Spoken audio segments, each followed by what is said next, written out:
조선시대, 왕은 그야말로 절대적인 권력을 가진 존재였습니다. 그렇다면 과연 그 시절 신하들은 왕의 명령이라면 무조건 고개 숙여 복종만 했을까요? 어쩌면 우리는 조선의 정치사를 너무나 단순하게만 바라보고 있었던 건 아닐까요? 사실 조선의 왕들은 신하들의 끈질기고 집요한 반대에 시달리며 때로는 극심한 좌절을 맛보기도 했고 또 때로는 참을 수 없는 분노를 터뜨리기도 했습니다. 하지만 역설적이게도 바로 그 신하들의 끈질긴 태클 속에서 조선 왕조 500년의 굳건한 기틀이 다져졌다는 사실 알고 계셨나요? 오늘 우리는 조선 왕실의 은밀한 기록 속에 깊이 감춰져 있던 왕과 신하들 사이에 숨막히는 심리전, 그리고 그들이 만들어낸 기묘한 협력의 역사를 생생하게 들여다볼 것입니다. 이 흥미진진한 이야기를 지금 놓치신다면 당신은 조선 정치의 가장 놀랍고도 중요한 비밀을 영원히 알 수 없게 될지도 모릅니다. 자, 이제 그 비밀의 문을 함께 활짝 열어볼까요? 그렇습니다. 조선을 500년 넘게 이어지게 만든 힘은 바로 신하들의 거침없는 태클에서 시작된 것이죠. 조선의 정치 시스템은 겉으로 보기에 왕의 절대 권력이 모든 것을 좌우하는 듯 했지만 그 속을 자세히 들여다보면 결코 그렇지 않았습니다. 왕권과 신권, 이 두 축이 서로를 팽팽하게 견제하고 균형을 이루며 국가의 방향을 결정하는 아주 독특한 구조를 가지고 있었죠.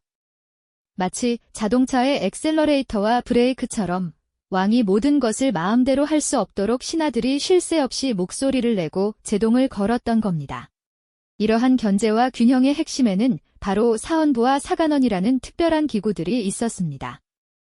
이들은 조선시대의 언론기관이자 감찰기관으로 일명 대간이라 불렸는데요. 사헌부는 관리들의 비리나 잘못을 감찰하고 탄핵하는 역할을 맡았고요. 사간원은 왕의 언행이나 정책에 문제가 있다고 판단될 때 거침없이 간언하고 비판하는 역할을 수행했습니다. 그야말로 왕이라 할지라도 잘못된 결정을 내리거나 부당한 행동을 했을 때는 이들의 날카로운 지적과 충고를 피할 수 없었던 것이죠. 한번 상상해보세요. 근정전 어좌에 위엄있게 앉아있는 왕과 그 앞에 읍하고 있는 수많은 신하들의 모습 말입니다. 왕의 표정에는 불만과 분노가 가득하지만 신하들은 결코 물러서지 않고 자신들의 주장을 굽히지 않습니다. 이처럼 팽팽한 대치 속에서 왕의 결정은 때로는 철회되거나 수정되기도 했습니다. 왕이 아무리 절대적인 권력을 가졌다 한들 신하들의 끈질긴 간언과 논리적인 비판 앞에서는 고집을 꺾어야 하는 순간이 많았던 겁니다. 이 모든 과정은 또 어떻게 기록되었을까요? 왕의 일거수일투족은 물론 신하들의 간언과 왕의 반응까지 사관들은 붓을 들고 모든 것을 꼼꼼하게 기록했습니다. 빽빽하게 적힌 실록의 페이지들은 단순히 역사를 서술하는 것을 넘어 왕과 신하들의 치열했던 심리전과 고뇌의 흔적을 고스란히 담고 있는 증거물이기도 합니다. 어떻게 감히 왕에게 저항할 수 있었을까요? 이런 의문이 드는 것도 당연하겠죠. 하지만 조선의 신하들은 그저 복종하는 존재가 아니었습니다. 그들은 유교적 이념과 국가의 대의 명분을 앞세워 왕조의 존립을 위한 중요한 축을 담당했던 겁니다.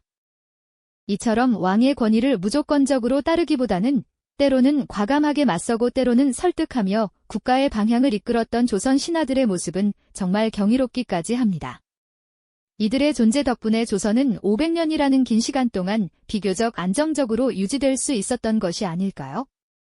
다음 이야기에서는 이러한 왕과 신하들의 팽팽한 파워게임이 실제 역사 속에서 어떻게 펼쳐졌는지 구체적인 사례들을 통해 더욱 깊이 있게 파헤쳐 보도록 하겠습니다.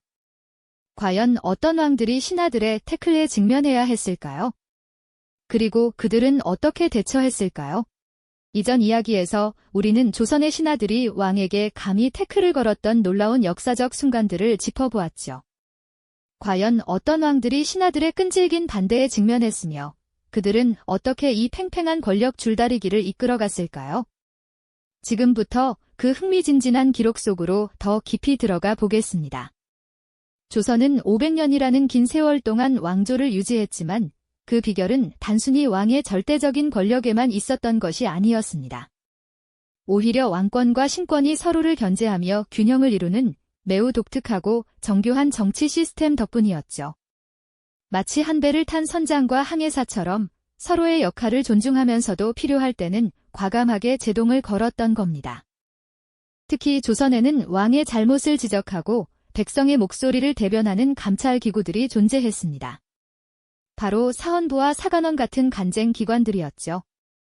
이들은 왕의 결정이 부당하거나 국가의 이치에 맞지 않을 때면 목숨을 걸고라도 직언을 서슴지 않았습니다. 왕이 근정전 어좌에 앉아 국정을 논할 때 그 앞에 읍하고 선 수많은 신하들 사이에는 늘 팽팽한 긴장감이 흘렀을 테고요. 붓을 든 사관들은 이 모든 대화와 대립의 순간들을 낱낱이 기록했으며 그 빽빽한 실록의 페이지들은 왕과 신하들의 치열한 심리전과 고뇌의 흔적을 고스란히 담고 있는 귀중한 증거물이 된 것이죠. 왕의 고집을 꺾고 국가의 올바른 방향을 제시하려 했던 신하들의 용기는 정말 경이롭기까지 합니다. 그럼 이제 왕과 신하들이 어떤 문제로 부딪혔는지 구체적인 사례들을 만나볼까요? 첫 번째 이야기는 조선의 세 번째 임금이자 강력한 왕권을 꿈꿨던 태종 이방원과 신하들의 대결입니다. 태종은 왕자의 난을 통해 왕위에 오른 만큼 그 누구보다 강력한 왕권 확립을 목표로 했죠. 그는 의정부를 거치지 않고 직접 육조, 즉 행정각 부서에 명령을 내리는 육조 직계제를 시행하여 왕의 권한을 최대로 끌어올리려 했습니다. 이는 마치 현대의 대통령이 국무총리나 내각의 심의를 건너뛰고 각 부처 장관에게 직접 지시하는 것과 비슷하다고 볼 수 있을 겁니다. 왕의 입장에서는 효율적인 국정 운영을 위한 선택이었지만 신하들의 생각은 달랐습니다. 사간원과 사헌부의 신하들은 태종의 육조 직계제 시행에 강력히 반대하며 왕의 결정을 철회할 것을 간언했습니다. 전하, 의정부를 거쳐 국정을 논하고 육조의 명령을 내리는 것이 옛성현들의 뜻이며 왕권과 신권의 조화를 이루는 길이옵니다. 신하들은 엎드려 머리를 조아리면서도 한치의 물러섬 없이 자신들의 주장을 굽히지 않았죠. 붉은 골룡포를 입은 태종은 아마 격분한 표정으로 신하들을 노려보았을 겁니다. 어전 회의실에는 마치 칼날이 오가는 듯한 팽팽한 정적이 흘렀을 테고요. 왕의 권위에 정면으로 맞선 신하들의 뚝심은 과연 어디에서 나왔을까요? 그들은 왕의 분노를 알면서도 국가의 대의 명분을 지키기 위해 자신의 목숨을 걸었던 것입니다. 이렇듯 태종과 신하들은 팽팽한 기싸움을 벌이며 조선의 정치 시스템을 만들어 나갔습니다. 다음으로 만나볼 왕은 바로 우리에게 성군으로 익숙한 세종대왕입니다.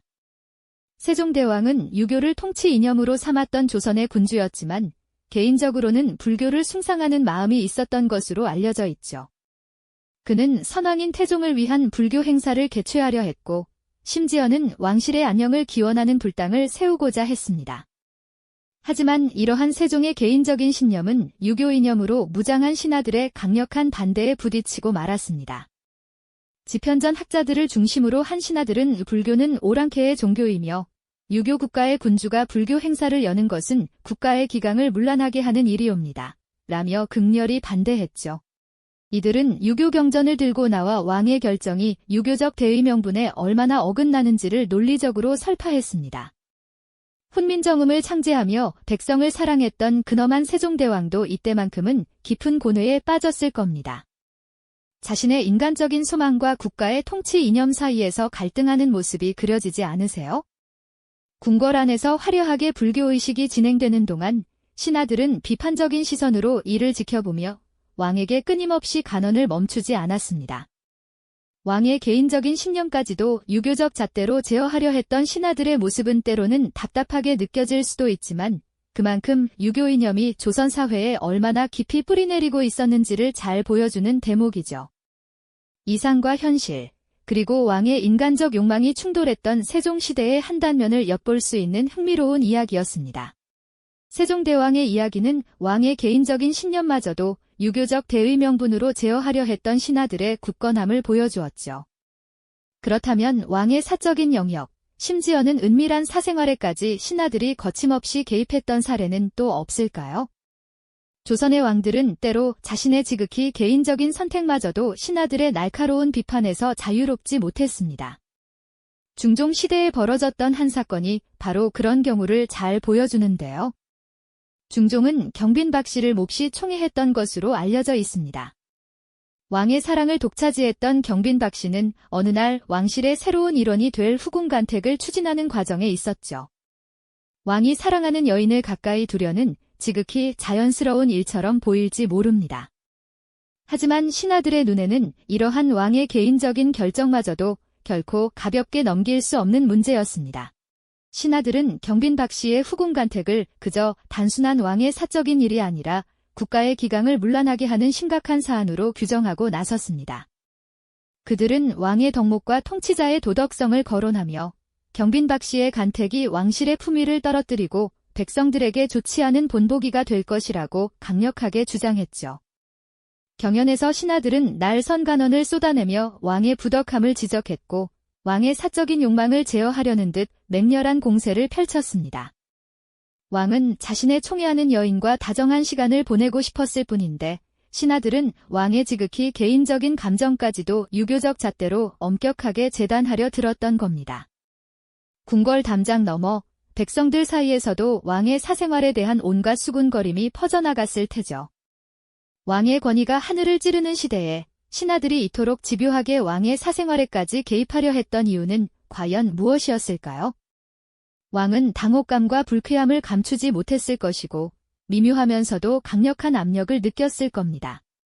신하들의 이러한 끈질긴 압박은 왕의 개인적인 공간마저도 공적인 감시의 대상으로 만들었던 독특한 조선 정치의 단면을 보여줍니다. 왕의 사생활에 대한 간섭을 넘어 때로는 국가의 존망이 걸린 위기 상황에서 왕의 오판에 정면으로 맞섰던 신하들의 용기 있는 모습도 찾아볼 수 있습니다. 조선 역사상 가장 비극적인 전쟁 중 하나였던 임진왜란 시기로 한번 가볼까요? 당시 선조 임금은 일본군과의 전투에서 눈부신 공을 세우던 이순신 장군을 파직하고 투옥하려 했습니다. 전쟁의 승패가 달린 중요한 순간에 나라의 명운을 짊어진 장수를 하루아침에 내치는 것은 상식적으로 이해하기 어려운 결정이었죠. 하지만 선조는 이순신 장군에 대한 개인적인 불신과 오해, 그리고 주변 간신들의 모함에 넘어가 결국 그를 옥에 가두는 비극적인 선택을 하고 말았습니다. 이때 수많은 신하들이 왕의 결정에 강력히 반대하며 들고 일어났습니다. 그들은 이순신 장군의 무고함을 주장하고 그의 파직이 국가에 미칠 치명적인 결과를 경고하며 왕에게 간곡히 철회를 요청했죠. 비장한 표정으로 왕에게 직언을 쏟아내는 신하들의 모습은 마치 나라의 마지막 보루처럼 보였을 겁니다.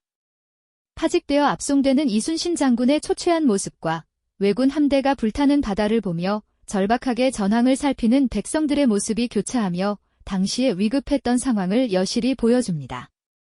왕의 고집과 오판이 국가의 존망을 위협하는 절체절명의 순간, 신하들은 자신의 목숨을 걸고 왕에게 충언을 했습니다. 이는 단순한 충언을 넘어 국가의 실리적 이익과 존립을 위한 강력한 견제이자 왕과 신하 사이의 마지막 심리전이었죠. 이처럼 신하들은 때로는 왕의 개인적인 영역에, 때로는 국가적 위기 상황에서 왕의 결정에 맞서며 조선이라는 나라를 지탱하는 중요한 역할을 수행했습니다. 이제 우리는 이러한 사례들을 통해 조선 신하들의 간언이 단순히 왕에게 태클을 거는 행위에 그치지 않았다는 사실을 깨닫게 됩니다. 그들의 끈질긴 잔소리는 왕의 오판을 막고 국가의 기강을 바로 세우며 궁극적으로는 백성을 위한 정치를 구현하려는 치열한 노력의 산물이었던 겁니다. 때로는 왕에게 치욕을 주기도 하고 때로는 자신의 목숨을 걸어야만 했던 이들의 간언은 결코 왕권 위에 군림하려던 것이 아니었죠. 오히려 광이 왕답게 통치하도록 돕는 조선만의 독특한 정치 시스템이자 권력 견제의 가장 강력한 무기였다고 할 수 있습니다. 이들의 존재는 조선이 500년 이상 유지될 수 있었던 핵심 동력이었으며 절대 왕정 시대의 민주적 원리가 작동했던 놀라운 역설을 보여주는 것이죠. 네, 맞습니다. 조선의 신하들이 왕에게 올린 간언은 단순히 왕의 뜻에 반대하는 태클과는 차원이 다른 훨씬 더 깊고 중요한 의미를 지녔던 겁니다. 이는 임금이 혹여 판단을 그르치거나 사적인 욕심에 치우쳐 국정을 운영할 때 그릇된 오판을 막아내고 나라의 근간인 기강을 올곧게 세우며 나아가서는 조선 백성 모두의 안녕과 번영을 위한 정치를 펼치도록 돕는 치열한 노력의 결정체였어요. 생각해 보십시오.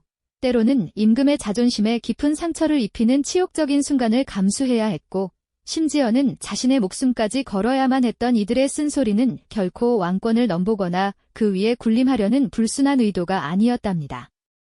오히려 광이라면 마땅히 갖춰야 할 덕목과 통치 철학을 끊임없이 일깨워주며 진정으로 왕이 왕다운 모습으로 나라를 다스릴 수 있도록 곁에서 돕는 조선만의 독특하고도 정교한 정치 시스템이었던 것이죠.